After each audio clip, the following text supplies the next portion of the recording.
One of Hollywood's biggest movie producers is targeting the NRA. Harvey Weinstein announcing he is working on a secret project, a movie about guns that will make the NRA wish they weren't alive.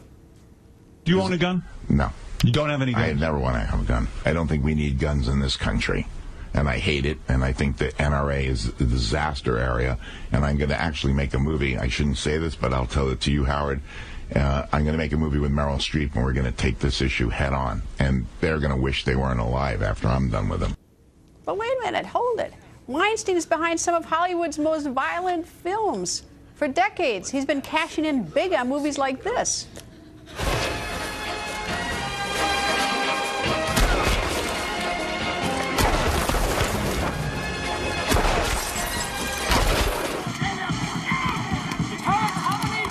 Marshal's office on 3rd Avenue is burning down. The police is of no avail. Two colored men brought in almost...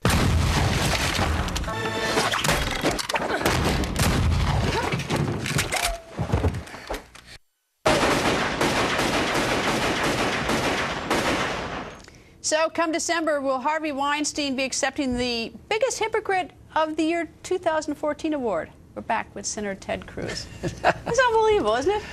You know, the Hollywood liberal elites, they have their view of things. I have to say that first clip, my daughters would be very dismayed to see Frosty getting shot. Yeah, I mean, actually, no, I think we probably toned it down a tad bit because we want to show people getting their heads blown off on the air. But it's not like Harvey Weinstein is known for, for his, for cartoons. Well, and the final clip from Kill Bill, I mean, some of one of the most epically violent scenes.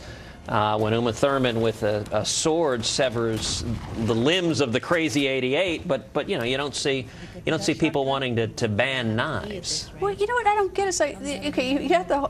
I can't understand why Harvey Weinstein wants to get caught being a hypocrite. I mean, this one's so obvious. This one's an easy one. I mean, like there's no sort of self-preservation on this one. Well, the great thing is the market will take care of this, because these left-wing propaganda films that people like Weinstein like to put out, they never sell any tickets. So if he wants to lose some money preaching, and look, the hypocrisy of a rich Hollywood producer that lives in a fancy neighborhood with all sorts of police protection, and he says he doesn't own a gun, but I bet you there's a good odd that he has armed security around him. Well, that's what I've read, that he has a private security detail.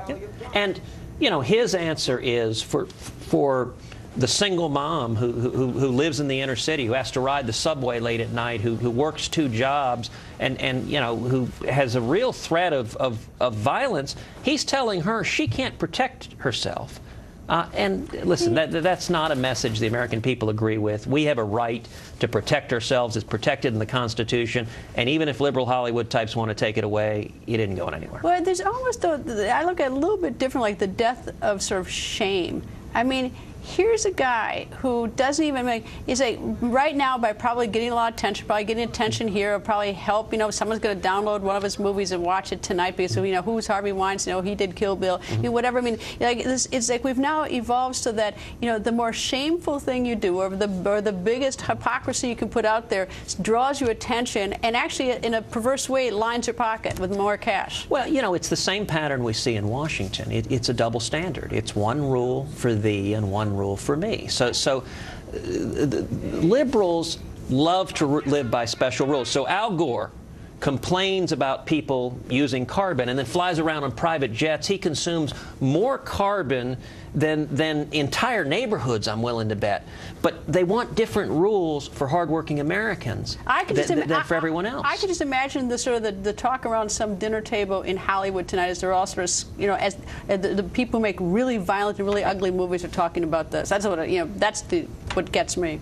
Well, they're very happy to try to control the American people. And listen, you see the elites on both coasts that look down on the American people. They consider most of this country flyover country. And they don't. It's the same problem we see in Washington. We see it with career politicians in Washington, that they look down on their constituents as gullible rubes, and they don't listen. Well, it would be more potent to handle violence if they didn't make it so, quote, cool. That would be more potent and send a better message. Anyway, Senator, always nice to see you. Thank you, sir. It's great to be with you, Greta.